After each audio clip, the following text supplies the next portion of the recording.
আসসালামু আলাইকুম। প্রিয় কলিজার ভাই ও বোনেরা, আপনারা শুনছেন ইসলামিক গল্প প্রাপ্তি পর্ব ৬, নূরের আয়নার আয়োজনে। একটা সাজের মুহূর্ত, যেখানে শাশুড়ির স্নেহ, ভাবির মমতা আর এক ছোট্ট মেয়ের নিষ্পাপ আনন্দ মিলেমিশে তৈরি করছে ভিন্ন রকম ভালোবাসার ছবি। কি হলো সেই মুহূর্তে?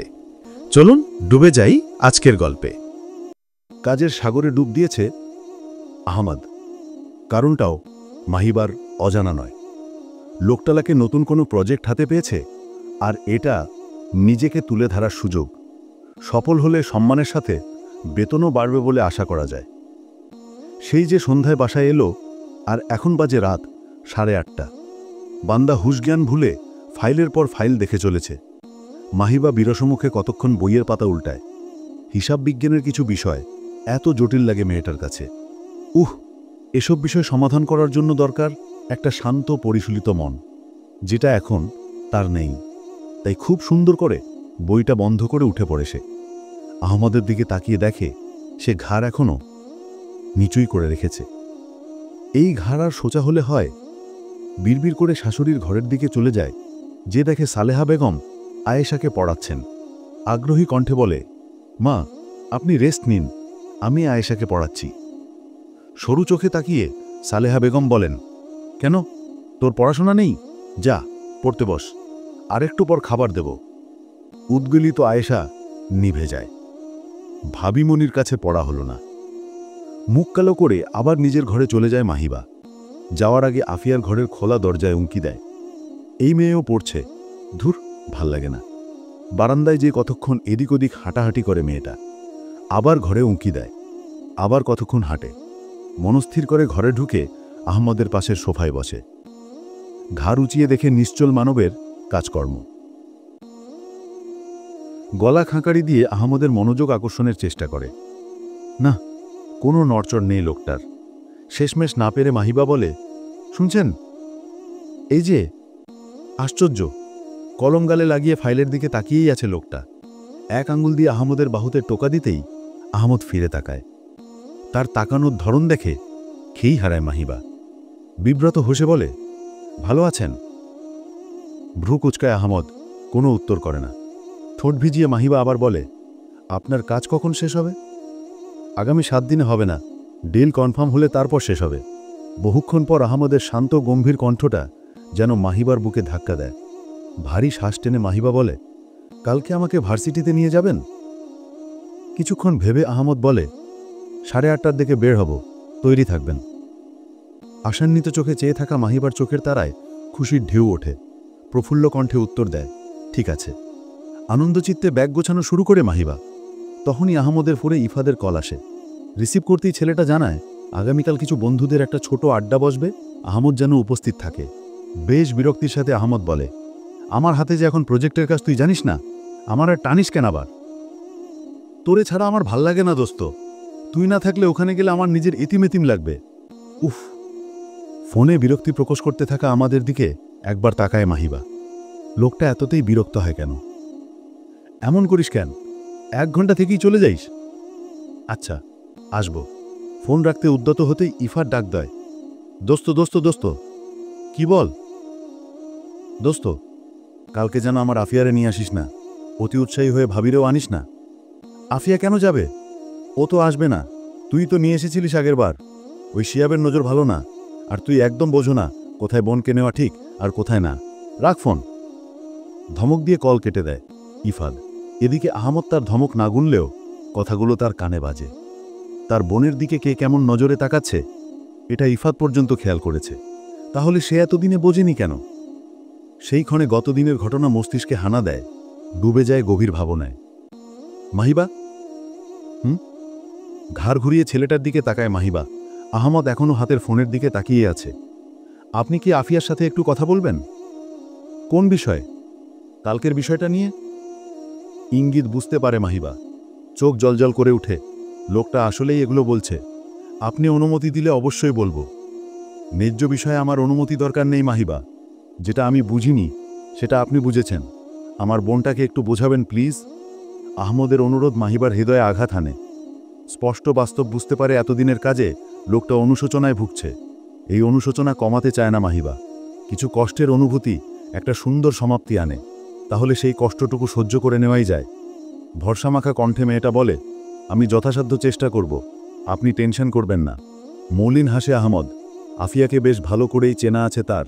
মেয়েটা কতটা মেনে নেবে সে জানে না, কিন্তু মাহিবাকে যদি অসম্মান করে কথা বলে, ও তা আপনার বোনের মতোই, তাই না? ওর কথায় কষ্ট পাবেন না প্লিজ। বোনের বিষয়ে উদয় হওয়ায় লোকটার কোমল দিক প্রকাশ পাচ্ছে। মাহিবা বেশ উপভোগ করে ব্যাপারটা, হেসে সম্মতি দেয়। সালেহা বেগমের কণ্ঠে ভাবনা থেকে বের হয় দুজন। মাহিবা আসব? একটা সূক্ষ্ম পরিবর্তন খেয়াল করে আহমদ। মা তার ঘরে ঢুকার অনুমতি নিচ্ছে এবং অনুমতি মাহিবার থেকে চাইছে। বাহ, বউ শাশুড়ির সম্পর্কের উন্নতির ধারা চলমান আছে। গুড। এগিয়ে যায় মাহিবা, পর্দা সরিয়ে হেসে মুখে বলে, আসুন মা। এগিয়ে বাড়ি বলে না, এ ঘরে ঢুকতে আপনার কোনো অনুমতি লাগবে না। নিজের পাশ দেখি আহমদ বলে, বসুন মা। সালেহা বেগম বসেন। এক এক করে দুইজনের মুখের দিকে তাকিয়ে বলেন, শেফিলি আপা দাওয়াত দিয়েছে, নতুন বউকে নিয়ে যেন সবাই যাই। কাল কি যেতে পারবি? শেষ প্রশ্নটা আহমদের দিকে তাকিয়ে করেন। মাত্র বিয়ের ছুটি কাটালাম মা, প্রায় 1 সপ্তাহ। এখনই আবার ছুটি নেওয়া যাচ্ছে না। তাহলে কি করব? অন্য সময় যাব বলে দাও। তোর অন্য সময় আমার জানা আছে। বিয়ের তোর এমন কত দাওয়াত থাকে, সেগুলোতে বছরখানেক পরে যায় নাকি? তাহলে তোমরা যাও, আমি তো আর নতুন কেউ না। তোর যত এলোমেলো কথা। এই মাহিবা কি করি বলতো? মা ছেলের কথা বেশ মনোযোগ দিয়ে শুনছিল মাহিবা। মাঝে কথা বলা তার স্বভাবে নেই। বেশ ভেবে চিনতে বলে, দাওয়াত কখন দিল মা? এইমাত্রই ফোন দিল। মা, আমরা বরং পরশু যাই। আমরা সবাই না হয় দুপুরের পরে চলে যাব, ততক্ষণে আমার ক্লাস শেষ হয়ে যাবে। আয়েশা আফিয়াও বাড়িতে চলে আসবে, আর উনি না হয় অফিস শেষ করে সন্ধ্যায় গেলেন, তখন খেয়ে আমরা রাতে চলে আসব। কি বলেন মা? দারুণ হয়, কিন্তু কাল গেলে কি হবে? ওনার মনে হয় কালকে অফিস শেষে কাজ আছে। আহমদের দিকে তাকিয়ে কথা বলতেই ছেলেটা বেশ চমকায়। সব দিক কি দারুণ হ্যান্ডেল করে ফেলল মেয়েটা। বেশ তো, আচ্ছা তাহলে আমি আপাকে বলে দিলাম। ভদ্রমহিলা বেশ খুশি। তার সংসারের দায়ভার নেনার যোগ্য মানুষ চলে এসেছে। এখন উনি নিশ্চিন্তে অবসরে যেতে পারবেন। ভার্সিটির শান্ত চত্বরে মাহিবাকে নামিয়ে দেয় আহমদ। সতর্কবাণী স্বরূপ বলে দেয়, এখানেই কোথাও বসে থাকুন, কোনো ফ্রেন্ড না আসা পর্যন্ত ক্লাসে যাবেন না। ঠিক আছে। বাধ্য মেয়ের মতো ঘাড় নেড়ে সম্মতি দেয়। ক্লাস শেষ হবে কটে? 11টার দিকে। আচ্ছা। রিক্সা নিজে চলে যাবেন বলেই বেশ কিছু টাকা দিয়ে দেয় মাহিবার হাতে। মাহিবা দেখে দায়িত্বের পরিবর্তন। উহু, ঠিক দায়িত্ব না, কাঁধের পরিবর্তন। ঠিক এই কাজটাই তো এতদিন বাবা করত। ধোঁয়া উড়ানো বাইকের পানে চেয়ে থাকে মাহিবা। ক্লাস শেষে রিক্সার অপেক্ষায় দাঁড়িয়ে আছে মাহিবা। পিছনে তাকিয়ে বিরক্তির শ্বাস ফেলে। ছেলেটা পিছুই ছাড়ছে না। উফ! তখনই ফোনে কল আসে।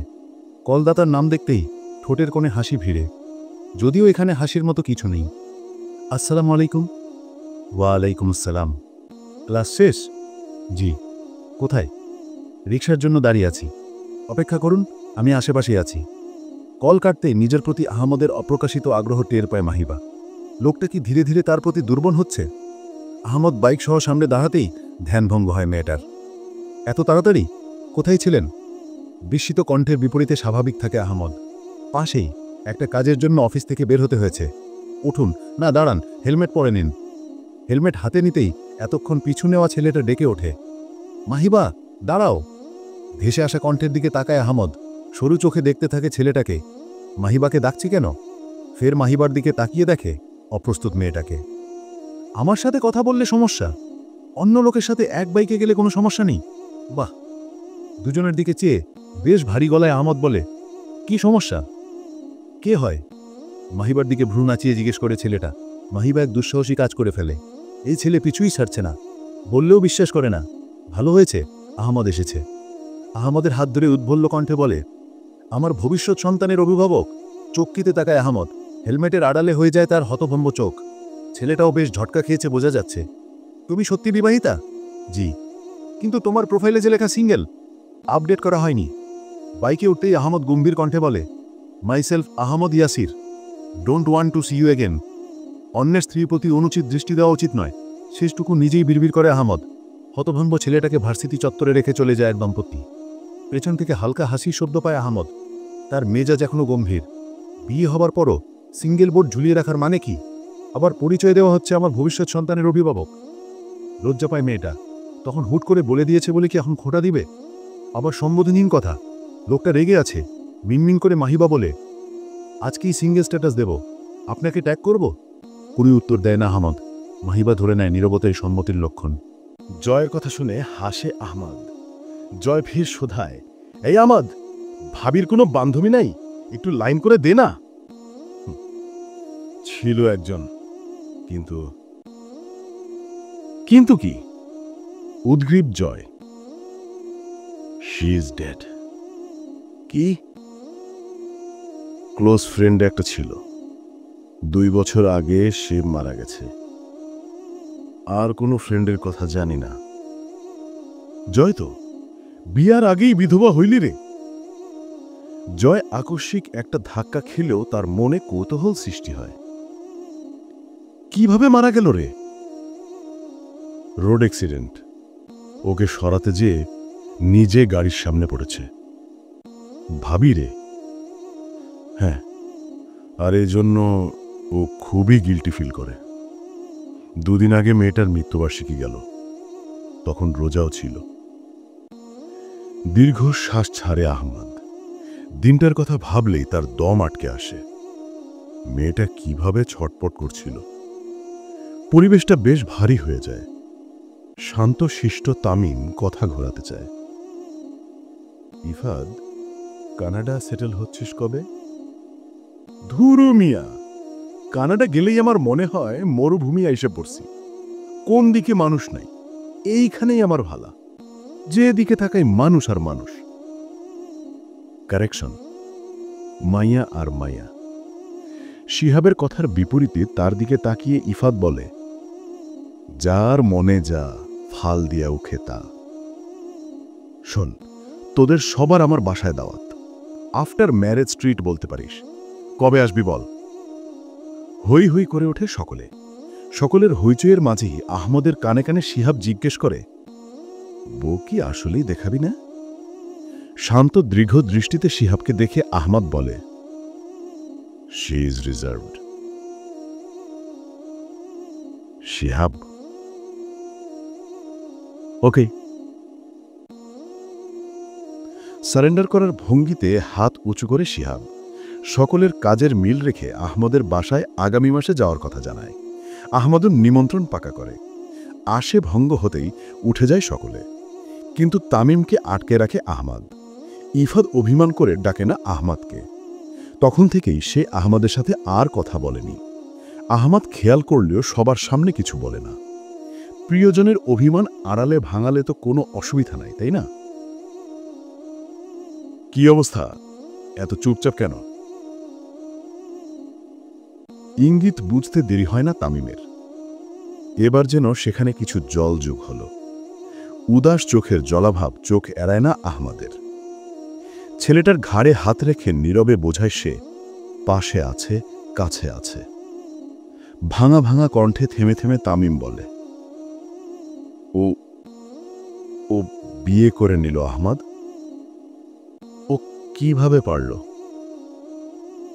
বিস্মিত হয় না আহমদ। পুরো ঘটনাই তার জানা। আহমদের আইডিতে ঢোকে মাহিবা। আশ্চর্যের সাথে খেয়াল করে আহমদের অত্যন্ত সুন্দর একটা ছবি প্রোফাইলে দেওয়া। আপন শক্তিতে জ্বলে ওঠে মেয়েটা। বিয়ের সময় তো একটা রোবট মার্কা ছবি দিয়েছিল, আর এখানে দেখো নায়কের ছবি ঝুলিয়ে রেখেছে। আর ওকে কিনা বলে সিঙ্গেল ভোট ঝুলিয়ে রাখার মানে কি? আবার লোকটার সাথে অ্যাডও নেই। এটা একটা কথা? বিয়ে করা বরের সাথে অ্যাড না থাকলে হয় নাকি? ফ্রেন্ড রিকোয়েস্ট দিতে যেও থেমে যায়। আমি দিব কেন? দিব না। ফোন দিয়ে আটে আহমদকে দিয়ে রিকোয়েস্ট পাঠানোর। চঞ্চল হরিণীর মতো মেয়েটা স্থির বসে রয় কারো অপেক্ষায়। 4 জনের একটা দল ক্যাফের এক প্রাণকে দখল করে রেখেছে। টেবিলগুলো ছোটখাটো হওয়ায় 2টো টেবিল এক করে নিজেদের দখলে নিয়েছে। কেউ হাতের তালু দিয়ে টেবিলে শব্দ করে চলেছে, কারো বা আঙুল টেবিলে অনবরত নতুন নতুন শব্দ উৎপন্ন করছে। কারো দৃষ্টি ফোনে, তো কেউ কাঁচবদ্ধ জানালা দিয়ে দূরে বৃদ্ধ হয়ে আসা গাছের সৌন্দর্য অবলোকনে ব্যস্ত। এক একজন এক এক কাজে ব্যস্ত। তার মধ্যে ছটফট করে চলেছে ইফাদ। তাকে পাশ থেকে শিহাব টোকা দেয়, কিরে বাইম মাছের মতো লাফাস কেন? পেটের ভিতর গন্ডগোল শুরু করছে তাই আমি লাফাই, তাতে তোর কি? সোজা গেলে বামে তোর কাঙ্ক্ষিত জায়গা, যা ফোট। সামনে তাকিয়ে বেশ খানিক দূরে উইমেন্স ওয়াশরুম লেখা দেখতেই দাঁত কিরমিরিয়ে ওঠে ইফাদের। একদম লুজ ক্যারেক্টার। একপাশে হাসে শিহাব, গুনগুন করে, मैं करूं तो साला ক্যারেক্টার ঢিলা হ্যায়। থামো জনগণ, আজকে এতদিন পরে আমাদের মিলন সভাকে তোমরা পণ্ড করে দিও না প্লিজ। জয়ের কথায় লড়াই থামায় দুজন। ইফাদ শিহাবের দিক থেকে মুখ ঘোরায়, স্পষ্ট খোঁচা। শিহাব আমলে নেয় না। কি রে, তোর জানি জিগার আসে না কেন? আর কতক্ষণ এমনি বৈশাখ আকুম? হয়তো আর আপনার মতো হাওয়া খায় আর ঘুরে না, তাই সময় লাগতেই পারে। চত্ব সবা শান্তি। শেষ কথাটা বিড়বিড় করে বলে ইফাদ। শুনতে পায় না শিহাব, কিন্তু পূর্বের কথার জের ধরে কিছু বলতে থাকে। সেদিকে মন নেই বাইরে দৃষ্টি তাক করে রাখা উদাস ছেলেটার। একটু পর ছেলেটা ফোন বের করে লুকিয়ে রাখা এক প্রাইভেট ফাইল ওপেন করে। একটার পর একটা ছবি বের করে সন্তর্পণে দেখতে থাকে। খুব যত্নে স্ক্রিনের উপর আঙুল বোলায়, যেন স্বয়ং মানুষটা। পিঠে কারো স্পর্শ পেয়ে মলিন চোখ জোড়া তুলে দেখে আহমদ ক্লান্ত হেসে ইফাদের পাশে রাখা চেয়ারটা নিয়ে ছেলেটার পাশে বসে। স্ক্রিন অফ করে দিয়ে ফোন রেখে দেয় সেই ব্যক্তি। ইফাদ হাই হাই করে বলে, কি রে, কি হলো এটা? তোর জন্য আমি এতক্ষণ ধরে জায়গা ধরে রাখলাম, আর তুই ওই ছ্যাকাখনের পাশে বসলি কেন? বা এনি চান্স ভাবি কি তোরে ছ্যাকা দিছে? সন্দেহী কণ্ঠে শুধায় ইফাদ। হেলান দিয়ে বসে আহমদ বলে, ক্লান্ত লাগতেছে, একটা ঠান্ডা অর্ডার দে। কি অবস্থা তামিম, কোনো খবরই নেই তোর? পাশে বসে থাকা ছেলেটার দিকে তাকিয়ে বলে আহমদ। ততক্ষণে কোল্ড ড্রিঙ্ক অর্ডার করেছে ইফাদ। তামিমের থেকে কোনো উত্তর না পেয়ে জয় বলে, ওকে বাদ দে। হুদাই মুখটা লটকায় রাইখা দেয়। কোল্ড ড্রিঙ্ক আসতেই গলা খাকারি দিয়ে জয় বলে, সুপ্রিয় বন্ধুগণ, আজ 1 মাস 20 দিন পর আমরা সকলে আবার একত্রিত হয়েছি। এরই মাঝে গলায় বেরিয়ে পড়েছেন আমাদের বিয়ে বিমুখী আহমদ ইয়াসের। বউ ছাড়া ছেলে মেয়ে নিয়ে নিজ জায়গায় অটল আছেন ইফাদ নাসের। প্লেবয় খ্যাত হ্যান্ডসাম শিহাব তার গেম চালু রেখেছেন। আমাদের ব্যাকাবয় তামিম ব্যাকাই আছেন, আর আমি নো আপডেট। শেষ কথায় হেসে ফেলে সকলে, বাদ যায় না তামিমও। বন্ধুদের আড্ডায় মনোযোগ দেওয়ার চেষ্টা করে। ইফাদের হাসি দেখে শিহাব বলে, জানিস তোর গালেই যে টোল পড়ে না, এটা একটা সমস্যা, বংশগত সমস্যা। খেপে যায় ইফাদ, কণ্ঠে রাগ নিয়ে বলে, কি? আমার বাপের গালে তো টোল পড়ে না, তোর বংশ সমস্যা? আমি কখন বললাম বংশ সমস্যা? হত বিভ্বল শিহাব। আরে কি টম অ্যান্ড জেরির মতো শুরু করলি বলতো? শিহাব বলতে চাচ্ছে এর একটা জেনেটিক বিষয়। শিহাব পেশে একজন মেডিকেল অফিসার। তার প্র্যাকটিসের সময়কাল এখনো 1 বছর হয়নি। মেডিকেল লাইনে এসেও বন্ধুদের সাথে তেমন বিচ্ছেদ হয়নি। এর একটা কারণ, সে পড়েছে স্থানীয় মেডিকেলে, বন্ধুদের সাথে প্রায়ই দেখা হতো। আরও একটা প্রধান কারণ, মায়াবাড়ি, যার সাথে ইফাদের যথক বন্ধুত্বই যেমন হোক, মায়াবাড়ির সাথে সকলের রয়েছে এক অদৃশ্য দৃঢ় বন্ধন। আহমদের কথায় কষ্ট পায় ইফাদ। কোথায় তার পক্ষ নেবে? না, শিহাবের কথায় কথায় তাল মেলাচ্ছে। মনে মনে পণ করে ইফাদ, আহমদের সাথে আর কোনো কথা হবে না। ইফাদ জয়কে জিজ্ঞেস করে, তোর আইটি ফার্মের কি অবস্থা? ওটা কি মুরগির ফার্ম হয়ে গেছে? আস্তাগফিরুল্লাহ, কি ছিমার্কা কথা কস। আমার আগে মেয়েরা বাবারা ফার্ম দেখে, জানি ওইটার লোকেই বিয়া দিব। হাসির রোল পড়ে যায় টেবিলে। জয় বিয়ের চেষ্টা করছে, বেচারা এখনো পাত্রী পাচ্ছে না। এতক্ষণে কথা বলে তামিম, তোর বিয়ের এক্সপিরিয়েন্স বল বেটা, দিল্লির লাড্ডুর কি অবস্থা? কথা তো ঠিক, তোর বউরে তো দেখাই হইল না, বউ দেখাবি কবে? শিহাবের কথা শুনতেই ততক্ষণাৎ মানুষপটা ভেসে ওঠে মাহিবার আবরণে ঢাকা মুখ। শান্ত ধীর কণ্ঠে বলে, বউ হলো একদম পার্সোনাল বিষয়, পাবলিকে আনা যাবে না। তাইলে তোর বউ দেখাবি না? আমার বউ তো আর এলিয়েন না, নতুন কিছু দেখার নাই। ভাবতেছি আমরা নজর দিমু, যা দেখলাম না। ভাবিরে কবি আমার লাগে দোয়া করতে, দিল্লির লাড্ডুর লাগে মনটা হাহাকার করতেছে। জয়ের কথা শুনে হাসে আহমদ। জয় ফির শোধায়, এই আহমদ, ভাবির কোনো বান্ধবী নাই? একটু লাইন করে দে না। ছিল একজন, কিন্তু কি? উদ্গ্রীব জয়, শি ইজ ডেড। কি? ক্লোজ ফ্রেন্ড একটা ছিল, 2 বছর আগে সে মারা গেছে। আর কোনো ফ্রেন্ডের কথা জানি না। জয় তো বিয়ার আগেই বিধবা হইলি রে। জয় আকস্মিক একটা ধাক্কা খেলেও তার মনে কৌতূহল সৃষ্টি হয়। কিভাবে মারা গেল রে? রোড অ্যাক্সিডেন্ট, ওকে সরাতে যেয়ে নিজে গাড়ির সামনে পড়েছে। ভাবি রে? হ্যাঁ, আর এজন্য ও খুবই গিল্টি ফিল করে। 2 দিন আগে মেয়েটার মৃত্যুবার্ষিকী গেল, তখন রোজাও ছিল। দীর্ঘ শ্বাস ছাড়ে আহমদ। দিনটার কথা ভাবলেই তার দম আটকে আসে। মেয়েটা কিভাবে ছটপট করছিল। পরিবেশটা বেশ ভারী হয়ে যায়। শান্ত শিষ্ট তামিম কথা ঘোরাতে চায়। ইফাদ, কানাডা সেটেল হচ্ছিস কবে? ধুরু মিয়া, কানাডা গেলেই আমার মনে হয় মরুভূমি আইসে পড়ছি। কোন দিকে মানুষ নাই, এইখানেই আমার ভালা। যে দিকে তাকাই মানুষ আর মানুষ। কারেকশন, মাইয়া আর মাইয়া। শিহাবের কথার বিপরীতে তার দিকে তাকিয়ে ইফাত বলে, যার মনে যা ফাল দিয়া উঠে তা। শোন, তোদের সবার আমার বাসায় দাওয়াত। আফটার ম্যারেজ ট্রিট বলতে পারিস। কবে আসবি বল? হই হই করে ওঠে সকলে। সকলের হইচইয়ের মাঝেই আহমদের কানে কানে শিহাব জিজ্ঞেস করে, বউ কি আসলেই দেখাবি না? শান্ত দীর্ঘ দৃষ্টিতে শিহাবকে দেখে আহমদ বলে, she is reserved. Shihab, okay. Surrender করার ভঙ্গিতে হাত উঁচু করে শিহাব সকলের কাজের মিল রেখে আহমদের বাসায় আগামী মাসে যাওয়ার কথা জানায়। আহমদও নিমন্ত্রণ পাকা করে। আসে ভঙ্গ হতেই উঠে যায় সকলে, কিন্তু তামিমকে আটকে রাখে আহমদ। ইফাদ অভিমান করে ডাকে না আহমদকে। তখন থেকেই সে আহমদের সাথে আর কথা বলেনি। আহমদ খেয়াল করলেও সবার সামনে কিছু বলে না। প্রিয়জনের অভিমান আড়ালে ভাঙালে তো কোনো অসুবিধা নাই, তাই না? কি অবস্থা, এত চুপচাপ কেন? ইঙ্গিত বুঝতে দেরি হয় না তামিমের। এবার যেন সেখানে কিছু জল যোগ হল। উদাস চোখের জলাভাব চোখ এড়ায় না আহমদের। ছেলেটার ঘাড়ে হাত রেখে নীরবে বোঝায় সে পাশে আছে, কাছে আছে।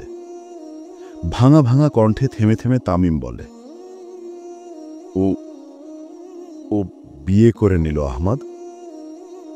ও কিভাবে পারল? বিস্মিত হয় না আহমদ। পুরো ঘটনাই তার জানা। 5 বছর যাবৎ একটা মেয়ের সাথে সম্পর্কে ছিল তামিম। ভার্সিটি থেকে ওদের বন্ধুবৃত্তের সকলেই এটা জানে। কিন্তু কিছুদিন আগে একটা ঠুনকো বিষয় নিয়ে কথা কাটাকাটির এক পর্যায়ে সম্পর্ক ছিন্ন করার কথা বলে মেয়েটা। নৈমিত্তিক ব্যাপার ভেবে গুরুত্ব না দিলেও বিয়ের খবরে পাগল প্রায় হয়ে যায় তামিম। বন্ধুবর্গের কেউ কেউ মেয়েটাকে অনুরোধ পর্যন্ত করেছে, কিন্তু সে নিজ কথায় অটল থেকে অন্যের ঘরণী হয়েছে। কারোরই এটা অজানা নয়। তখন থেকেই যেন তামিমের জীবনগাড়ি এক স্ট্যান্ডেই থেমে গেছে। সকলেই কোনো না কোনো কাজে যুক্ত হলেও তামিম এখনও বেকার।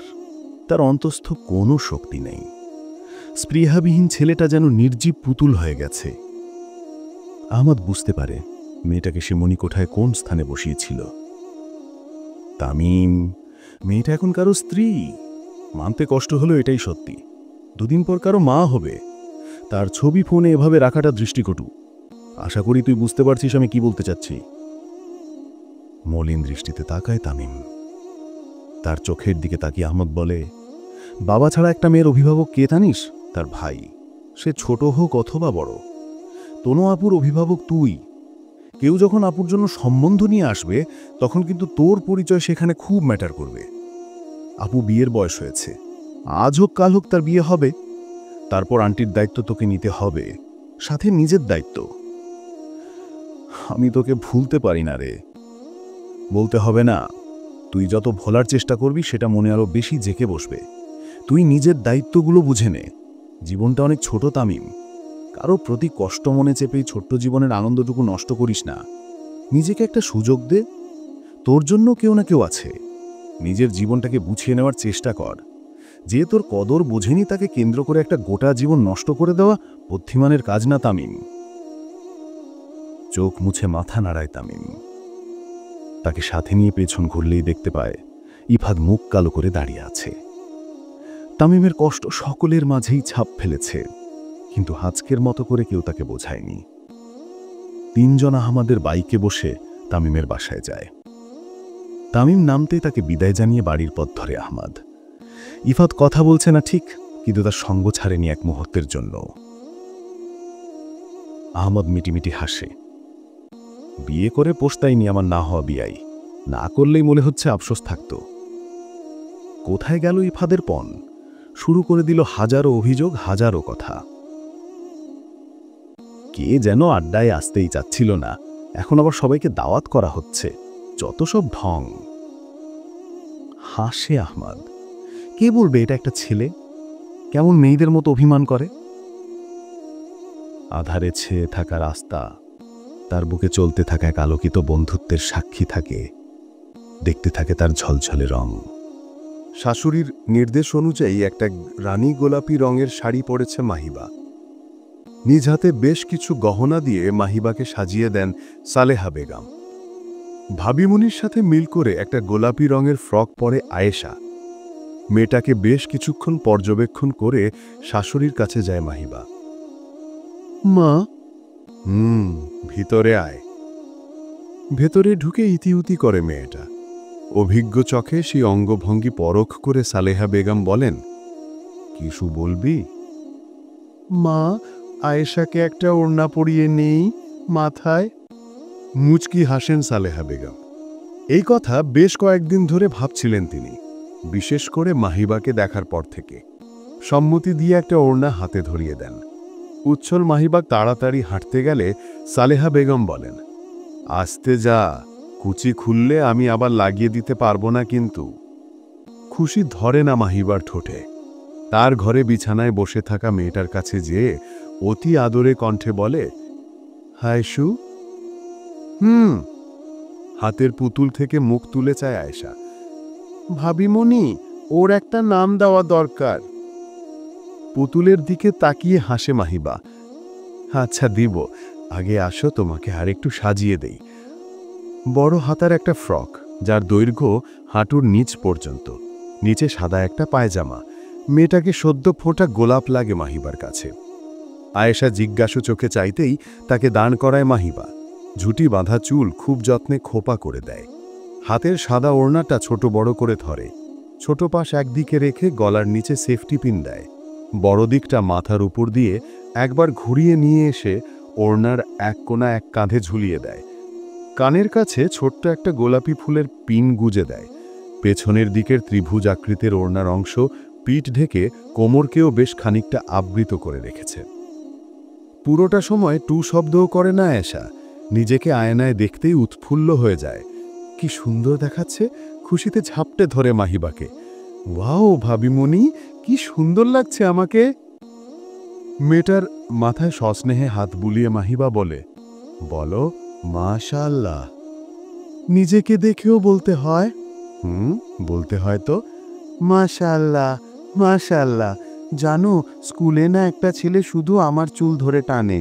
কালকে থেকে এভাবে ওড়না পরে যাব, তাহলে আর চুল টানতে পারবে না।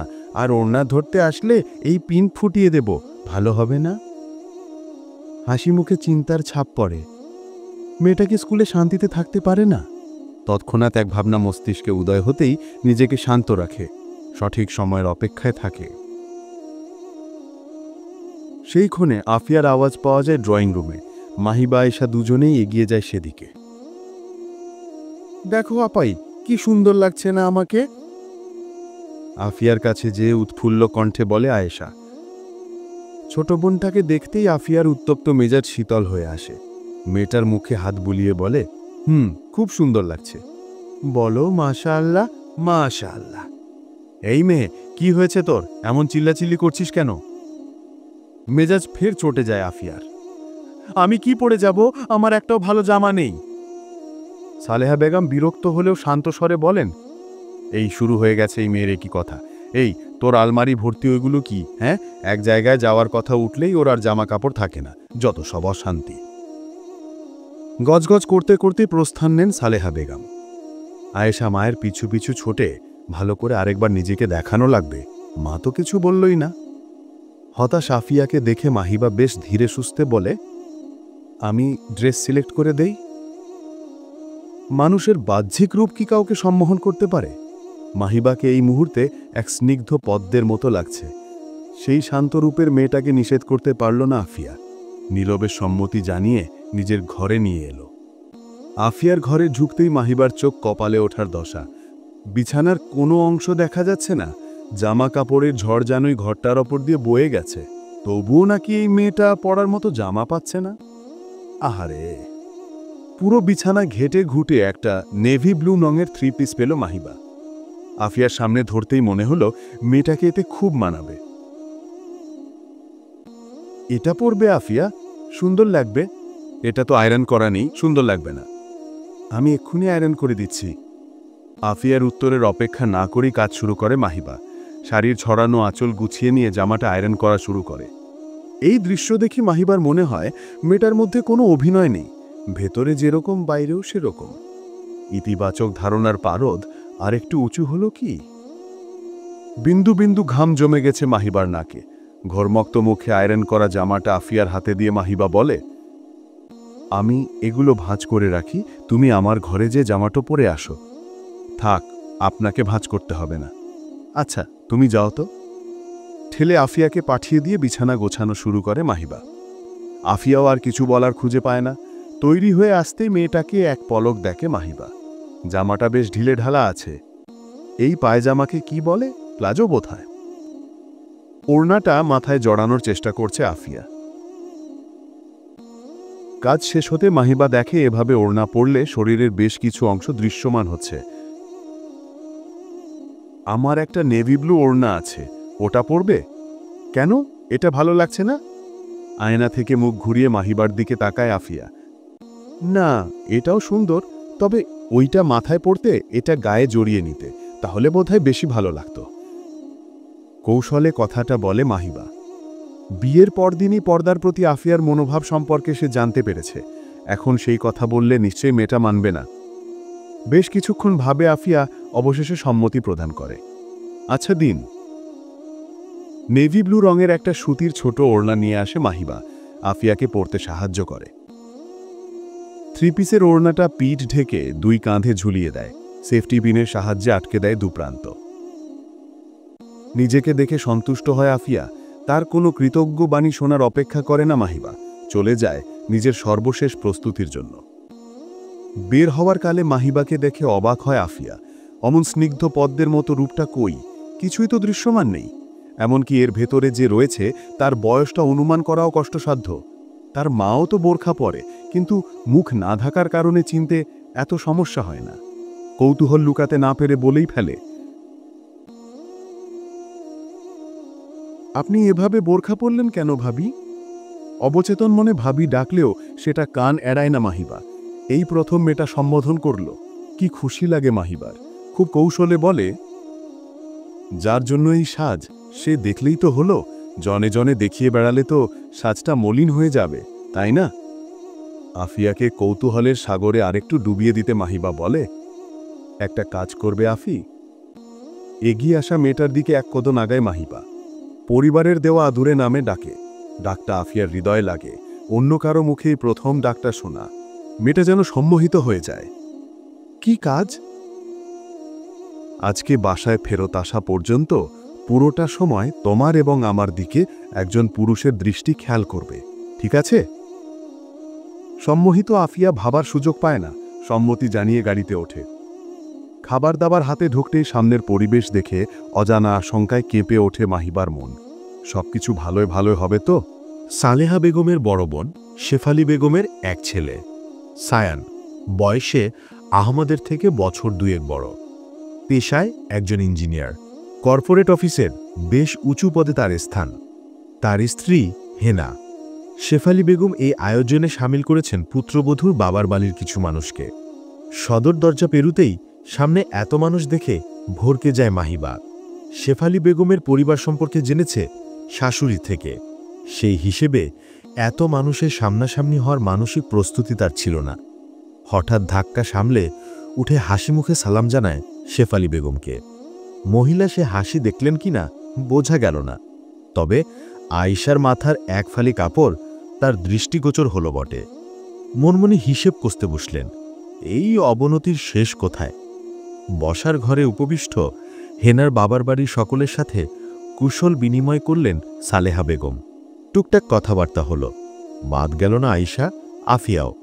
সকলের উৎসুক দৃষ্টি মাহিবার দিকে পড়তেই শেফালি বেগম বিরস মুখে বললেন, ওকে আর আপনাদের দেখতে হবে না।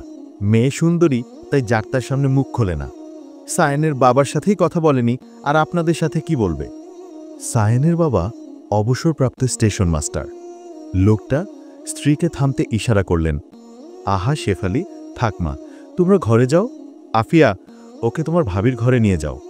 সূক্ষ্ম অপমান মুখ বুজে সহ্য করল মাহিবা, তবে ভেতরে ভেতরে নিজেকে সামলাল। ঘরে ঢুকতে গেলেই আফিয়াকে হাত ধরে থামায় আয়শা। জিজ্ঞাসু চোখে বোনের দিকে তাকালেই মেয়েটা ফিসফিসিয়ে বলে, পারমিশন নিয়ে ঢোকো আপাই, এভাবে ঢোকা ভদ্রতা না। চকিতে মাহিবার দিকে দৃষ্টি দেয় আফিয়া। মেয়েটা মুগ্ধ চোখে বিয়ের পরদিন সকালের স্মৃতিচারণ করছে। আহমদকে সে এভাবেই থামিয়েছিল না? History repeats itself. হাট করে দরজা খোলা থাকলেও অনুমতি চায় মেয়েটা। ভাবি, আসি। হাসি মুখে এগিয়ে আসে হেনা, সাদরে গ্রহণ করে সকলকে। মেয়েটা সুন্দরী বটে, ভাবে মাহিবা। কি গো মাহিবা, কেমন আছো? আমাকে চিনেছ? আমি কিন্তু তোমার বড় যা। একদমে কথা বলে থামে হেনা। বিব্রত বোধ করে মাহিবা। আদৌ এই মেয়েকে সে দেখেছে কিনা সন্দেহ। সেইক্ষণে আফিয়া বলে, তুমি যেভাবে বিয়ে খেয়ে দৌড় দিলে, তোমাকে ভাবি চিনবে কিভাবে? মাহিবার হাত দুটো মুঠোয় নিয়ে হেনা বলে, মাহিবা, ওই দিন আমার আব্বু অসুস্থ হয়ে গিয়েছিলেন, তাই হুট করে চলে যেতে হয়েছে। তোমার সাথে কথা বলার সুযোগ পাইনি, তুমি কিছু মনে করো না। এই মুখ খুলো তো, নতুন বইয়ের মুখের জিল্লা দেখি। মেয়েটার আন্তরিকতায় মুগ্ধ হয় মাহিবা। প্রথম পরিচয় কি দারুণ করে কথা বলছে। মুখ খুলতে গেলেই ঘরে প্রবেশ করে একটা ছেলে। মুখের আবরণ আর খোলা হয় না মাহিবার। কি ব্যাপার, খুলছো না কেন? আরে এখানে কোনো ছেলে মানুষ নেই, খোলো খোলো। মাহিবা বুঝল না সামনে দাঁড়িয়ে থাকে মানুষটাকে ছেলে ছাড়া আর কিছু বলা যায় নাকি। তার দৃষ্টি অনুসরণ করতে হেনা বলে, আরে ও আমার ছোট ভাই হিমেল। আফিয়ারও একই কলেজে পড়ে। ও তো এখনো ছোট, ওর সামনে মুখ খুললে কিছু হবে না। আরাম করে বসো তো, আমি দেখি ওই দিকের কি অবস্থা। মুখ বাঁকায় আফিয়া। এই ছেলে নাকি ছোট? কলেজে উঠে কতদিন যে ওর পেছনে ঘুরেছে, কত প্রেমপত্র যে দিয়েছে তার হিসেব নেই। মনে মনে ভাবে, ভাবি তুমি বাচ্চা ভাবলে কি হবে, তোমার ভাই মোটেও এতটা ছোট নয়। হিমেল তো আফিয়ার সাথে আলাপ জমাতে চায়, মাহিবার দিকে ফিরেও তাকায় না। বিরক্তি বোধ করে আফিয়া, তবে প্রকাশ করতে পারে না। যতই হোক আত্মীয় বলে কথা, ইচ্ছে না থাকলে অনেক কিছুই বলতে হয়। আফিয়ার পক্ষ থেকে আগ্রহ না পেয়ে প্রস্থান নেয় হিমেল। একটু পর হেনা রুমে ঢুকে পর্দা টেনে দরজা ভেজিয়ে দেয়। স্বস্তি পায় মাহিবা, মুখের আবরণ সরায়। তবে হেনার দিকে দৃষ্টি গেলে সংকোচের দৃষ্টি সরাতে বাধ্য হয় মাহিবা।